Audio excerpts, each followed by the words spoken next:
नमस्कार, मैं हूं अभिषेक कुमार सिंह, हाजिर हूं आपके बीच एक खास शख्सियत से चर्चा करने के लिए। और आज के मेहमान हैं झामुमो के दिग्गज नेता और टुंडी विधायक मथुरा प्रसाद महतो।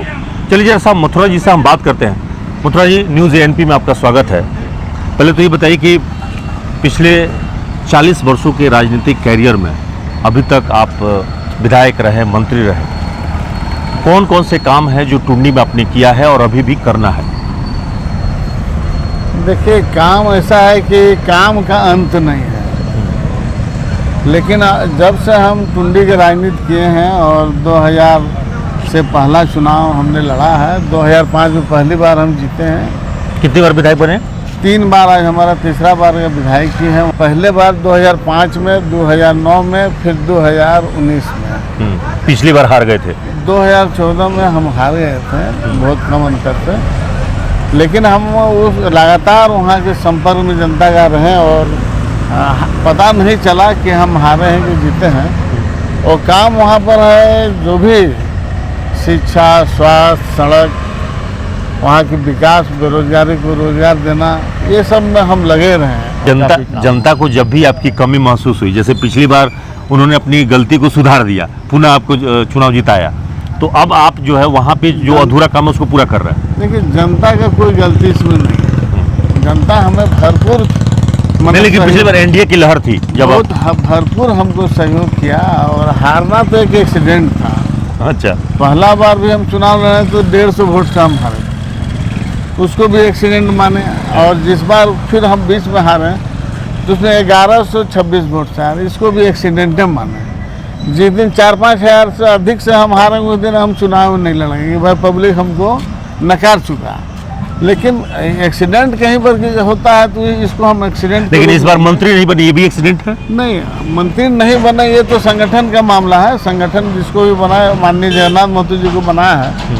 पहले हमें बनाया था और हम अपने कार्यकाल में बहुत सारा लोकहित में काम किए हैं। जैसे दाल भात योजना 5 रुपया में, ये हमारे कार्यकाल का है। धोती साड़ी 10 रुपया में, मेरे कार्यकाल का है। विधवा सम्मान योजना, ये मेरे कार्यकाल का है।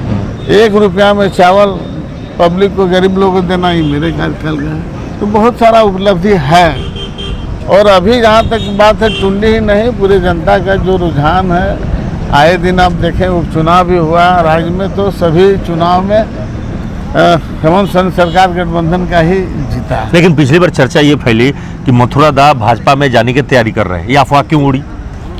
देखिए, उसके कारण था कि हमारा दामाद जो है भारतीय जनता पार्टी में गए, तो लोग सोचा कि दामाद गया तो ससुर भी जाएंगे। लेकिन हमने कहा कि नहीं, हम दल बदल नहीं करेंगे जी।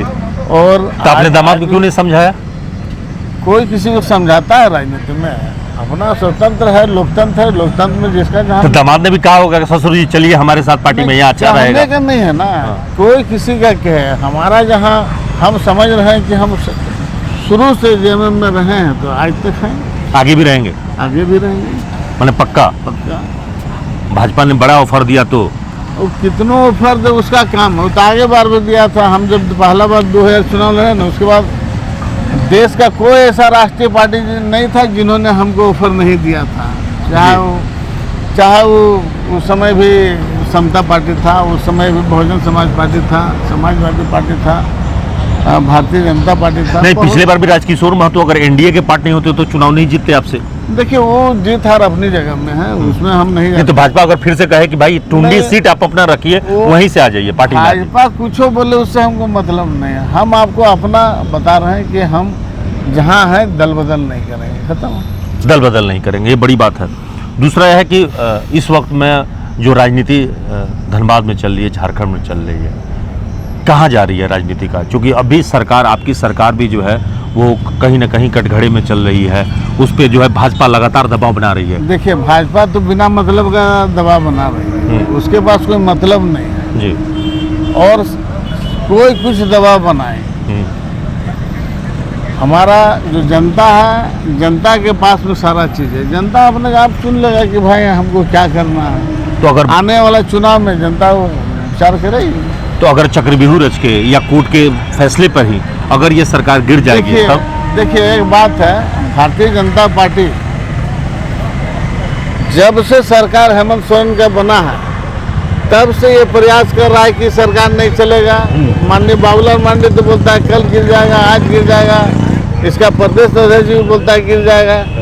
लेकिन जब जन समर्थन हम लोग के साथ में है, बहुमत हमारे साथ है, तो सरकार कैसे गिरेगी। अब रहा कि तरह तरह का एजेंडा, जिस तरह का आपने देखा अभी मध्य प्रदेश और इधर जो घटना घट रहा है, इसमें जो आए महाराष्ट्र में जो हुआ, ये सब जो खेल कर रहा है, वैसे षड्यंत्र के तहत अगर कभी किसी की ना किसी मंत्री को, चाहे किसी लोगों को, चाहे कांग्रेस को छोड़कर वो करना चाहेगा, वो अलग बात है। तो यहाँ भी प्रलोभन दिया जा रहा है क्या? लेकिन निश्चित तौर पर दिया जा रहा है, नहीं तो कहाँ बोल रहा है, उसके पास है कहाँ बहुमत।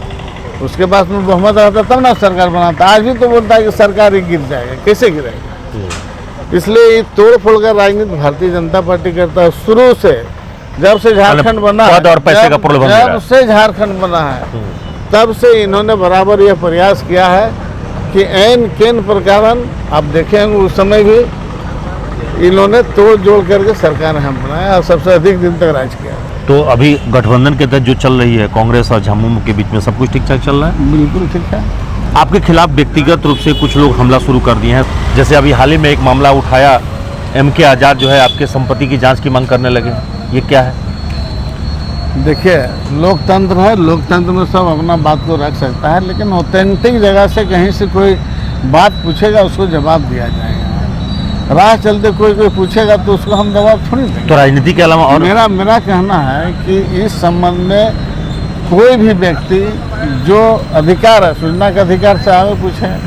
हमारा आय व्यय का हम निर्वाचन आयोग को दिए हुए हैं, वहाँ से हमको बोले कि आपका गलत है, क्या है, नहीं है। मैंने आप शपथ पत्र तो देते ही, हलफनामा देते ही दिए हैं, उसको देखे। अब वो बेमतलब का बोलता है 45 तो मेरा LIC है, वो जरा 45 का 10 ठो को भी गिना दे। तो इस तरह वो नहीं, तो आरोप लगाया कि आप जमीन खरीदे, मॉल में पैसा लगा, आपने पैसा ये किया। जो हमने जमीन खरीदा, वो जिस जमीन का बात हो रहा है वो तो कॉलेज का है, B.Ed कॉलेज। अभी बड़बाद का जो जमीन का बताया, वहाँ तो इंटर कॉलेज विनोद बिहारी महतो है। तो राजनीति के अलावा शिक्षा आपका पेशा है? पेशा मेरा नहीं है। हम सुदूर क्षेत्रों में शिक्षण संस्था इसलिए देते हैं कि ताकि लोग, गांव के लोग शिक्षित हो। नहीं, लेकिन यहाँ झारखंड में हम देखे हैं कि जितने भी विधायक हैं, पूर्व विधायक हैं, सबका कोई ना कोई पॉलिटेक्निक कॉलेज, इंजीनियरिंग कॉलेज चल रहा है। आपने भी इसको चुना कि इसके माध्यम से शिक्षा का प्रसार हो। आज से विनोद बिहारी महतो का पढ़ो लड़ो नारा को मजबूत करने के लिए हमने सुदूर ग्रामीण क्षेत्रों में किया है। हम तो कहें धनबाद शहर में तो हम नहीं किया, कोई टाउन में हमने नहीं किया। ग्रामीण जो शिक्षा से वंचित रहे उसको मजबूत करने के काम। आखिरी सवाल है कि झामुमो का स्टैंड इस वक्त में क्या होगा? राष्ट्रपति चुनाव में द्रौपदी मुर्मू के साथ जाएंगे या जो विपक्ष का जो रणनीति है उसके तहत यशवंत सिन्हा के साथ हम जाएंगे? लोग यूपीए गठबंधन के में हैं, लेकिन व्यक्तिगत रूप से माननीय गुरु जी से भेंट किए हैं द्रौपदी मुर्मू जी, और उसके बाद अब पार्टी निर्णय लेगी कि क्या करना है। जो पार्टी निर्णय लेगी उसमें हमको करना है। तो यहाँ तो सीधा है, वो आदिवासी भी हैं, झारखंड के राज्यपाल रह चुके हैं। अगर यहाँ वोट नहीं करते हैं तो आदिवासी विरोधी माना जाएगा, और यहाँ वोट कर देते हैं अगर एनडीए के पक्ष में तो आपका वो गठबंधन नाराज हो जाएगा। इसीलिए जो भी पार्टी का निर्देश होगा उसमें अनुरूप हम लोग चलेंगे। एक चीज़ तो होबे करेगा, चाहे निगला जाएगा चाहे उगला जाएगा, एक चीज़ तो होबे करेगा। आपका दिल क्या ख्वाहिश है? देखिए, हमारा दिल से ये नहीं चलता है, ये चलता है लोकतंत्र सिद्धांतिक तौर पर, और पार्टी है सिद्धांतिक। पार्टी जो निर्णय लगे वो हमको करना है, पार्टी जो निर्णय लेगी उसके साथ जी।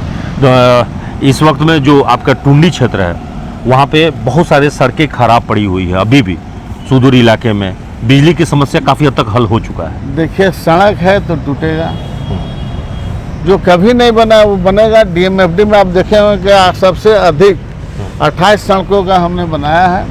आने वाले दिन फिर DMFD का होगा, उसमें और भी रोड बनेंगे। बालू को लेकर नीति क्यों नहीं बनवा रहा है? बार बार बालू को लेकर समस्या बन रही है। सरकार जो है बालू JSMDC को दिया गया है, और 600 के करीब घाट है, जिसमें कई घाट को आवंटित किया गया है, कई बाकी है जो निकट भविष्य में बनेगा। पहले आप लोगों की एक नीति छोटी स्तर बना था कि छोटे छोटे जो घाट है वो पंचायत को सौंप दिया जाए और बड़े घाट की नीलामी हो।